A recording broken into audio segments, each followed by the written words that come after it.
Let's be honest about what you just witnessed. That wasn't just a schoolyard incident. That was a pressure test, a real one, the kind that reveals everything about a person, not just their physical ability, but their entire internal structure, the entire foundation of who they are.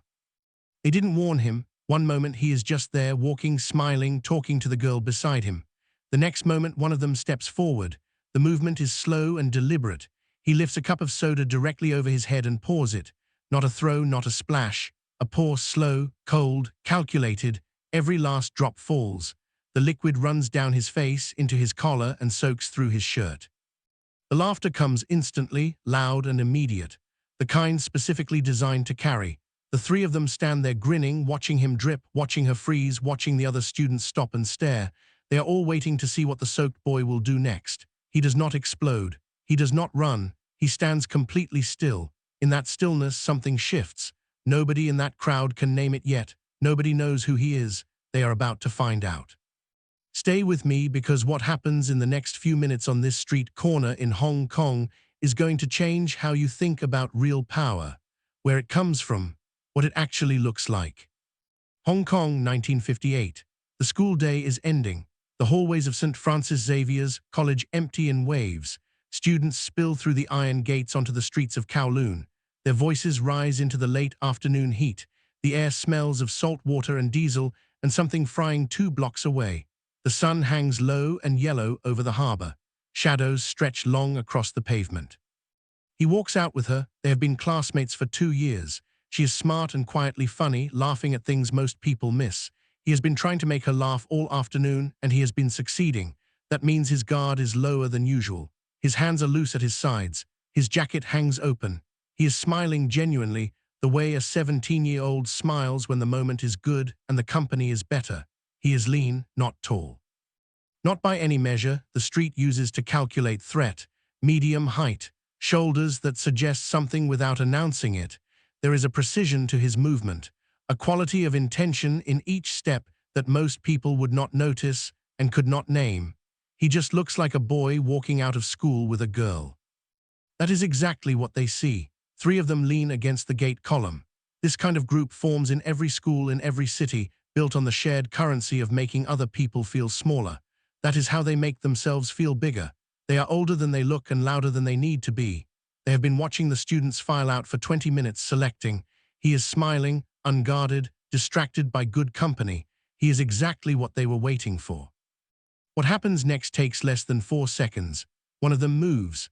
A cup of soda, full, cold, deliberate, is lifted and carried forward without hurry. No arc, no throw. He steps beside him and raises it slowly, pouring. Every drop falls until the cup is empty, until there is nothing left to pour. The liquid spreads across his hair, runs down his face, soaks into his collar. The cup drops. Laughter rises. The 3 of them exchange the glances of people who have done this before and found it satisfying every time. She freezes beside him. The street does not stop. People walk past. Someone on a bicycle rings a bell somewhere. The harbor keeps going. The afternoon does not care. He stands completely still, not the stillness of someone who is afraid, not the stillness of someone calculating an escape. Something else. Something the 3 young men in front of him have never encountered. They have no name for it. They fill that silence with more laughter, because laughter is what you use when you do not understand what you are looking at. He reaches up slowly with one hand and wipes the liquid from his face. Then he looks at them, not with anger. Anger would have been easier for them to handle. Anger is a code they know. It escalates, it postures, it commits telegraphed errors. What he looks at them with is worse. It is assessment. Apologize to her, he says. His voice is level. He is not performing calm. He is calm. That is an entirely different thing. The difference is visible in his body. He does not shift his weight. He does not square his shoulders. He does not coil. He just stands there, wet, waiting. The 3 of them look at each other. The one who threw the drink laughs the way young men laugh when they are performing for each other. Loud, confirming, feeding the moment back to itself. No chance, he says. There is something I want you to understand about that moment. Not about what happens next, though that is coming. About what happened right there. A 17-year-old boy, publicly humiliated in front of a classmate he is trying to impress, soaking wet, outnumbered on a public street, asks for an apology. Not vengeance, not a fight, not a demonstration. An apology. That is not weakness. That is the hardest thing a young man in that position could have done. The street has a code. The code says humiliation requires immediate response. The response has to be visible, it has to be loud. The code says you do not ask, you do not wait, you do not give the other person a choice. He broke the code. He broke it because somewhere inside him, under all the weight he was carrying in 1958, the street fights, the family pressure, the feeling of not belonging anywhere, he had learned something about the difference between responding and reacting. Most people react, the body takes over, adrenaline makes the decision, you regret it later or you do not, but the decision was never really yours. He responded. Response requires a fraction of a second of stillness at the center of the most difficult moment. That is what the 3 seconds of silence were. That is what they laughed at. They had no idea what they were laughing at. Now, before I tell you what happened next, pause here for a second. Because what you just witnessed, that scene right there, mark what is happening every single day in offices, in relationships, on social media, on the street. People are being humiliated, losing control.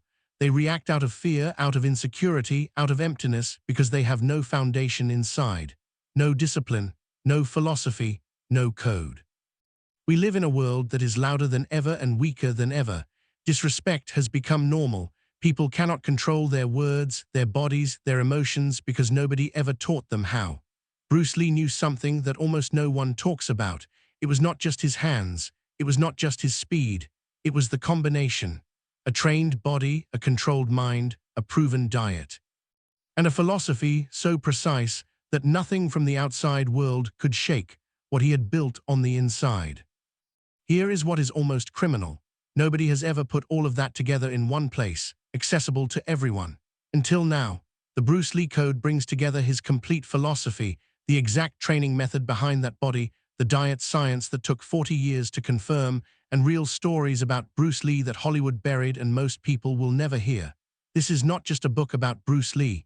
It is the manual he never got to write himself. Link is in the description. It will not cost you much, because this kind of knowledge should be available to everyone who is ready for it. Now let us get back to what happened next. No chance. The laughter settles, they are still grinning. The comfortable grin of people who believe this ends here, who believe the boy is going to wipe his face and walk away. And that story is going to follow him for years, every time someone in school looks at him and remembers. He nods once. The nod is almost imperceptible. It is not agreement. It is not surrender. It is the closing of a door, the moment when one option disappears and another becomes the only one available. Then something changes in his posture, almost impossible to describe, absolutely impossible to miss. Nothing dramatic, no wide stance, no raised hands, no announcement. He simply becomes present in the specific way a person becomes present when all the noise inside them goes quiet and the only thing left is the task. She steps to the side, not because he told her to, she just feels it. Something shifts in the air, the way air shifts before weather. The one who threw the drink is still smiling when it starts. It starts with the closest one. He does not step into it. He is already there. The distance between them closes before the other boy understands it has been closed. Then there is an arm, a grip, a redirection. The boy who was standing suddenly is not standing. The ground makes a sound. The laughter from the other two stops so completely that the silence has texture. 3 seconds, the second one moves. He is bigger. The kind of big that has worked for him before, winning by momentum and intimidation and the simple physical mathematics of mass. He comes forward. He does not arrive. What happens to a large moving object when its center of gravity is interrupted is not a fight. It is physics. The physics are efficient and almost quiet. A redirection, a pivot, a small, precise application of force at exactly the point where force is most effective. Then the second boy is also on the ground, looking at the sky with an expression that is not pain yet, just confusion. The confusion of someone whose understanding of the world has just been updated without his consent. The third one sees this. He sees 2 of his friends on the ground. He sees a lean 17-year-old standing between them, barely breathing harder than before, jacket still open, still wet, looking at him with that same assessment. He does not move, smart. because what he is looking at is not aggression. There is no aggression in the stance, no heat in the face, nothing that looks like anger or pleasure or cruelty. If he had words for it, he might say he is looking at someone who is finished with the situation. Someone who delivered a precise and necessary response and is now simply waiting to see if the situation is over. It is over. The first boy gets up slowly, and the way he gets up is different from the way he went down. He went down as someone who did not believe this was possible. He gets up as someone who now knows something he cannot unlearn. The second one moves his jaw, checks his arm, stands. They look at each other, then at him. Something happens that no one on the street expected, because the street does not write scripts like this. They apologize, not the way people apologize when they are performing contrition for an audience. The way people apologize when the performance is over and all that is left is the actual thing. Sorry, one of them says. He looks at him for a moment, just a moment. To her, he says. They look at the girl. They apologize to her quietly without the grin. Then they leave. They do not run. Running would be theatrical. They walk, but the walk is different from the walk they arrived with. One of them favors his left side. The other holds his wrist. They move down the street and the afternoon absorbs them. They are gone. He turns to her. She is staring at him. He reaches up one more time and wipes the last of the soda from his collar. Sorry about that, he says, like he is apologizing for the weather. She does not say anything for a moment. Then she asks the question half the street is probably asking internally. Who are you? He smiles, that genuine smile again, the one from before, the one that means the moment is good. Just someone who asked nicely first, he says. Let me tell you something about who he was in 1958, because that answer, just someone who asked nicely first, is both true and incomplete. The gap between those two things is where the real story lives. His name was Bruce Lee. He was 17 years old, and his relationship with the streets of Hong Kong was significantly more complicated than the school gate encounter might suggest. He had been in fights before, many of them not controlled training bouts in a Sifu studio. Real street confrontations, the kind that leave marks and generate complaints and eventually generate consequences. The police had been involved. His family had been involved. There were conversations in the Lee household, that autumn carrying the particular weight of people who love someone and are afraid of what he is becoming. His father, Lee Hoi-chuan, a Cantonese opera star of genuine fame, had watched his son accumulate victories on the street and grow increasingly worried. Reputation, yes, skill, clearly, but also judgment, proportion, the understanding that every fight you win in the street is a fight that had other solutions. His mother, Grace, had her own concerns, quieter and more specific. She had seen what the street cost people. She did not want it to cost her son. Bruce himself, whatever he projected on the outside, whatever the grin and the speed and the absolute physical confidence suggested, was carrying weight. He was good at fighting. He had known this since he was old enough to train, since the years under Yip Man in the Wing Chun lineage that would eventually become his foundation, and then something else entirely. He had the physical gifts and the discipline to develop them and the intelligence to refine what he learned. He could fight. He knew he could fight. But in 1958, he was beginning to understand that knowing you can fight and knowing when to fight are not the same knowledge. The second one is harder to acquire. The first one, in the wrong hands, even your own hands, can become a different kind of problem. That afternoon at the school gate was not the first time someone had tried to provoke him. It was one of many. What made it different was the 3 seconds. The 3 seconds where he asked instead of moved. The 3 seconds where he chose. Later, much later, when he was no longer a boy outside a school in Kowloon, but something the world had no prior category for, he would talk about this. About the discipline of not acting. About the philosophy that the most powerful response is sometimes the one that invites the other person to step back from the edge they have walked out onto. Notice that the stiffest tree is most easily cracked, he wrote, while the bamboo or willow survives by bending with the wind. He bent that afternoon. He gave them the chance to walk away. They did not take it, so he demonstrated something else. That bamboo, when it must, can strike with the force of everything it has bent to absorb. The girl's name was Pearl. She and Bruce would remain friends well into the years that followed, into the period that took him from Hong Kong to Seattle to San Francisco to the world. She would say in conversations that reached people who documented his life that the most striking thing about that afternoon was not what he did. It was what he did not do. He did not gloat. He did not replay it.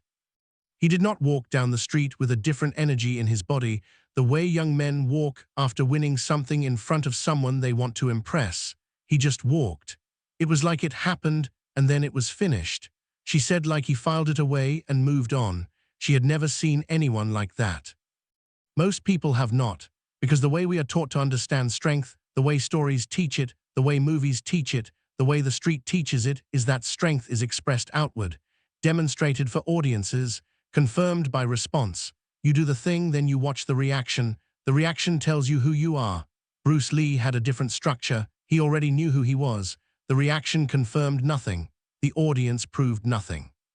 He walked back to the street the same person he had been when he arrived at it. That more than the speed or the precision or the technical efficiency that had put two people on the ground in under 6 seconds. That was what Pearl could not stop thinking about. Not the fight, the walk after it. What happened to him in the months following that afternoon is the kind of thing that looks from the outside like coincidence, like life just happening. But when you look at the shape of it, at the way one decision led to the next, it becomes clear that something had shifted. His family, responding to the cumulative weight of the street fights and the police involvement and the conversations that were no longer theoretical, made a decision. Bruce would leave Hong Kong.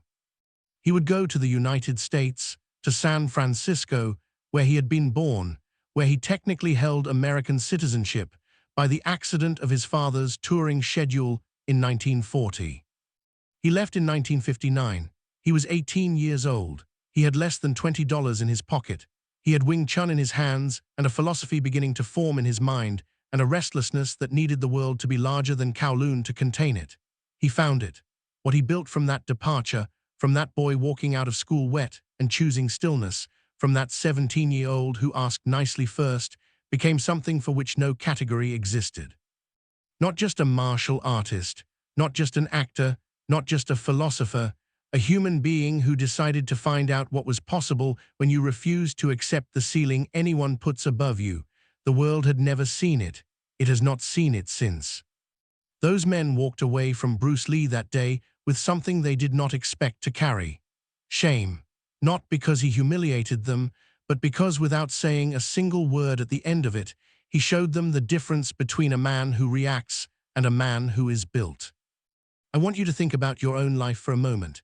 How many times have you lost control when you did not want to, said something you regretted, froze when you needed to be strong, felt disrespected and did not know how to respond, not with violence but with power, that gap between who you are under pressure and who you know you could be? That is not a character flaw. That is a training problem, a philosophy problem, a foundation problem. Bruce Lee solved all three simultaneously. He left the answers behind.